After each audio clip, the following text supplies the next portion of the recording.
guys, it's Sarah, and today I'm going to be doing another recommendations video. If you've not seen the first one in this series, which is when I recommend Blood and Chocolate, I'll link that down below. I might be putting this in a playlist or something, so that might be linked down below or whatever the case is. But basically I'm going to be recommending you guys a book a week, and the book that I've picked for today is really exciting. I really loved it and I can't wait to talk about it. So I am choosing to talk about Bloodsong by Anthony Ryan, and this is a fantasy novel, and this is a part of a series. This is the first book in a series. Right now, currently, there's only 2 books out in the series, and this series follows Valen, and he lives in this fantasy world where religion plays a very large part. When Valen's 10, his dad sends him to the 6th Order, which is, there's different orders in this world based on religion, and the 6th Order is kind of like the military order, and it's the toughest one to get into, and most boys don't choose to go to the 6th Order. They'll choose to go to different orders. And so basically this is about Valen getting forced to go to the 6th Order, and his dad's very, very important in this world. He is a battle lord to the king, and so he feels like this is the best place to put his son after his mother has passed, after his wife has passed, whatever, Valen's mom dies. And so yeah, basically the story starts out like that, and it kind of is reminiscent of, Name of the Wind by Patrick Rothfuss, so if you liked that, I'd recommend you picking this one up.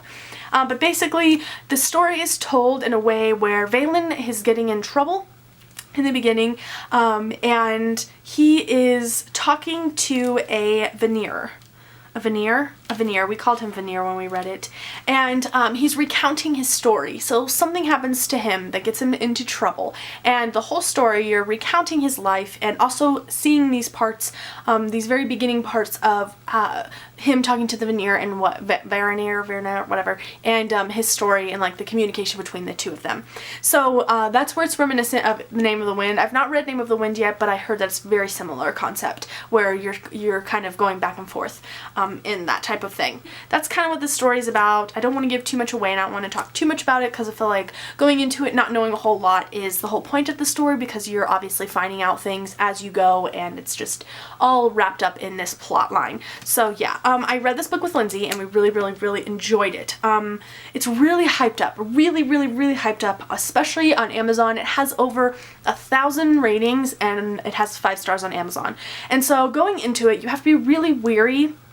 Or I was really weary going into it, because I really thought I was going to enjoy it. I mean, Amazon usually doesn't lie to me, and if it's more than 4 stars, I usually enjoy the story.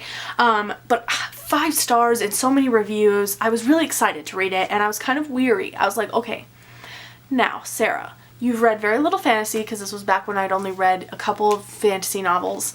And so, you know, I've only read a couple of fantasy novels, and I don't know what it's about. So I went into it open-minded and kind of closed off at the same time, but it didn't matter because it totally got me, and it was so good. I was so invested the whole time. I was on the tip of my seat.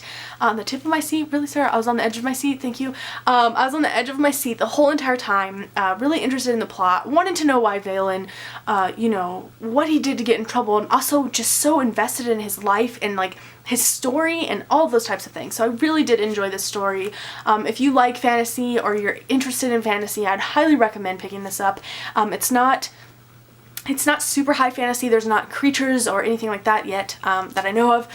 It's mostly just a war strategy novel mixed in with, you know, a little bit of religion fantasy, and that's like one of my favorite subjects of fantasy or subgenres, which I made up because I don't know if it's really a subgenre or not. But I love fantasy that's based around religion because it's so interesting to see these writers take religion and kind of make up their own religion, and I really enjoy that. So if you like that type of thing, I'd highly recommend this, and if you like Name of the Wind, I'd recommend giving this a shot as well, because like I said, I've heard it's very reminiscent of Name of the Wind. So yeah, that is the book that I'm recommending to you guys this week. Let me know if you guys plan on picking this up, or if you want to pick it up at all. Let me know if you guys have already picked it up and what you thought of it, and yeah, let me know how you guys are doing. That is all I have for this video. Thanks so much for watching. I hope you enjoyed it. Have a great day. I hope you pick up this book, and I will see you tomorrow. Bye!